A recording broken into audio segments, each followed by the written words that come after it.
Shalom semuanya umat Tuhan yang diberkati oleh Tuhan kita Yesus Kristus, Sang Pemelihara kehidupan kita. Sebagai hamba Tuhan, saya percaya bahwa Bapak Ibu dan saudara-saudariku sekalian tetap semangat menyambut pagi yang indah ini. Pagi ini renungan edisi ke-12.a di tahun ini adalah jangan beri kesempatan kepada iblis untuk merusak hati kita yang sudah penuh dengan roh damai sejahtera.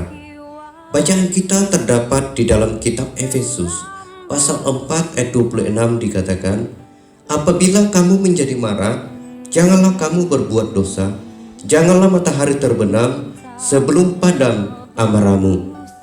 Seringkali terjadi pada diri kita sebagai anak-anak Tuhan, yaitu selalu dibayangi oleh pembunuh dan perusak rohani sebagai orang percaya, yaitu pemikiran negatif dan emosi.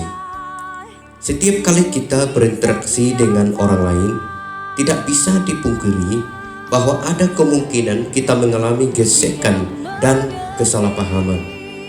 Tapi itu semua tidak boleh menjadi suatu pembenaran dan alasan untuk kita mengizinkan berbagai emosi negatif itu, baik itu kecewa, sakit hati, benci, tersinggung, rasa tersisih, dan lain-lain yang terus bercokol dalam hati kita. Umat Tuhan yang diberkati, selama ini kita sering melihat ada banyak orang yang menganggap bahwa dirinya korban dari perbuatan jahat atau tindakan tidak adil yang orang lain lakukan. Padahal sadar atau tidak sadar, sesungguhnya kita adalah korban dari respon salah dan tindakan kita sendiri yang menggerakkan hati untuk tidak mengampuni orang yang bersalah kepada kita dan tidak memberkati mereka yang sudah menganiaya kita. Sebagai hamba Tuhan, saya ingin sampaikan bahwa berbagai pemikiran negatif tentang diri sendiri yang pernah berinteraksi dengan orang lain, sesungguhnya itu adalah merupakan taburan benih atau bisikan yang berasal dari si jahat, yang mana hal tersebut bertujuan untuk merusak kehidupan rohani kita atau dimensi iman kita, pengharapan serta kasih yang pernah terbangun dalam hidup kita. Kekasih Tuhan, jika itu terjadi pada diri kita sebagai anak-anak Tuhan, saya sebagai hamba Tuhan ingin sampaikan bahwa ada 3 hal yang harus kita lakukan supaya pekerjaan si jahat tersebut tidak merusak dimensi iman atau kehidupan rohani kita sebagai orang yang sudah lahir baru. Yang pertama, kita harus bertindak untuk mengampuni, mendoakan, serta memberkati siapapun yang kita anggap bertanggung jawab atas luka hati kita, kekecewaan, ketersinggungan, perasaan gagal, emosi negatif, ataupun pemikiran negatif lainnya yang kita rasakan. Itu semua merupakan tindakan paling bijaksana yang dapat kita lakukan.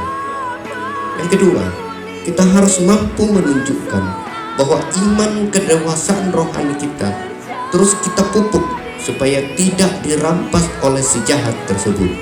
Karena kalau emosi dan pemikiran negatif bercokol dan memperhamba diri kita, maka kita belum cukup disebut anak-anak Tuhan yang hidup dalam kedewasaan rohani.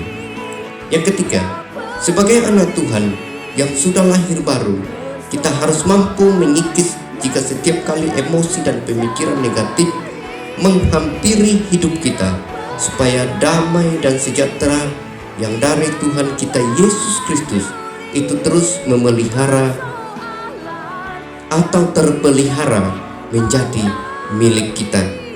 Dan jika kita kembali teringat akan peristiwa yang pernah menyakitkan bagi kita, saya ingin sampaikan, mari kita minta Roh Kudus untuk membersihkan hati dan pemikiran kita dari berbagai emosi dan pikiran negatif tersebut, supaya hal itu tidak lagi berasa menyakitkan bagi kita, karena Roh Kuduslah yang sudah bekerja dalam hidup kita.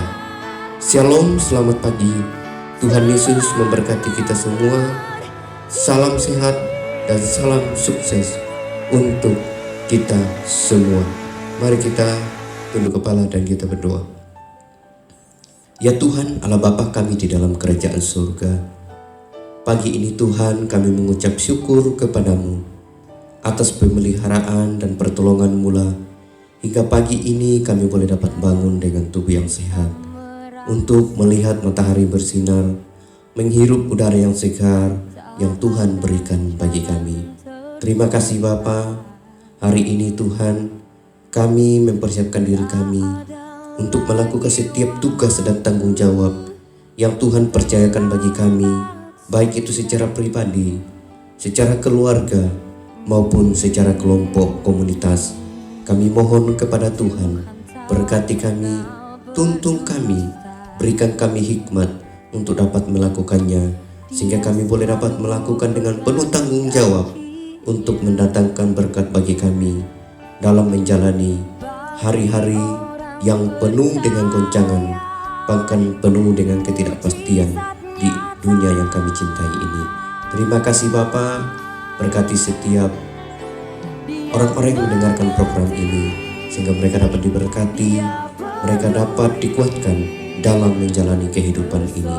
Di dalam nama Yesus kami berdoa, amin.